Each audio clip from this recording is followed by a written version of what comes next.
TPCC పదవి జీవన్ రెడ్డికి birthday gift అన్నారు. అదే రోజు అధిష్టానం ప్రకటన చేస్తుందని లీకులు ఇచ్చారు.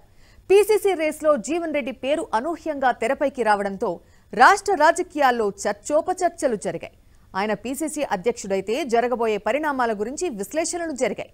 ఇంత హైప్ క్రియేట్ చేసిన అధిష్టానం ఎందుకు సైలెంట్ అయింది? కాంగ్రెస్ హైకమాండ్ పై జీవన్ రెడ్డి వర్గం ఎందుకు నిప్పులు చెరుగుతోంది? What's this interesting insights. Congress సీనియర్లు రేవంత్ కు నాయకత్వం అప్పగించే విషయాన్ని తీవ్రంగా వ్యతిరేకించారు. సోనియా, రాహుల్ కు లేఖలు కూడా రాశారు. ఈ క్రమంలో పీసీసీ రేస్లో అనూహ్యంగా జగిత్యాలకు చెందిన కాంగ్రెస్ సీనియర్ నేత ఎమ్మెల్సీ జీవన్ రెడ్డి పేరు వినిపించింది.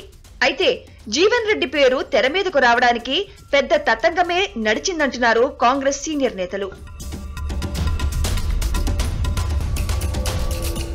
ప్రస్తుతం కాంగ్రెస్ లో అసంతృప్తులు బయటకు వెళ్లకుండా ఉండేందుకు మధ్య మార్గంగా జీవన్ రెడ్డి పేరును ఖరారు చేసినట్లు టాక్ వినిపించింది.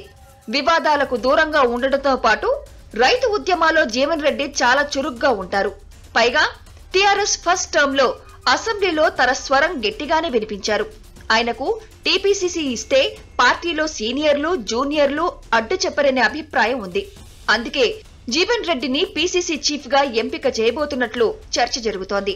మరోవైపు తెలంగాణ రాజకీయాల్లో ఉమ్మడి కరీంనగర్ జిల్లా అత్యంత కీలకంగా మారింది. ఈ జిల్లా నుంచి TRS working president KTR, BJP అధ్యక్షుడు బండి సంజయ్ ప్రాతినిధ్యం వహిస్తున్నారు. టీడీపీ అధ్యక్షుడు ఎల్ రమణ, సిపిఐ అధ్యక్షుడు చాడా వెంకటరెడ్డి ఈ జిల్లా నుంచే చట్టసభలకు వెళ్లిన వారే.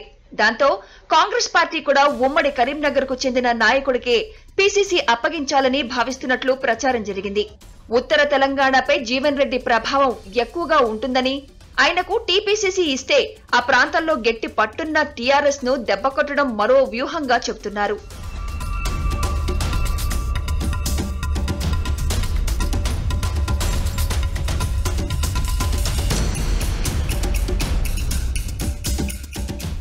మరోవైపు జీవన్ రెడ్డి 10 రోజుల కిందటే ఢిల్లీ వెళ్లొచ్చారు. అందులో భాగంగానే ఆయన పేరును అధిష్టానం ఫైనల్ చేసిందన్న ఊహాగానాలు ఊపందుకున్నాయి. అయితే ఆయన పుట్టినరోజునే పీసీసీ అనౌన్స్ చేస్తారని లీకులు వచ్చాయి. ఈ క్రమంలో భారీగా కార్యకర్తలు జీవన్ రెడ్డి ఇంటికి చేరుకున్నారు.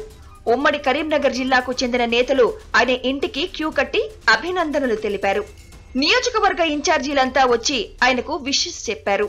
కానీ ఉదయం నుంచి సాయంత్రం వరకు వేచి చూసినా పీసీసీపై ఎలాంటి ప్రకటన వెలువడలేదు.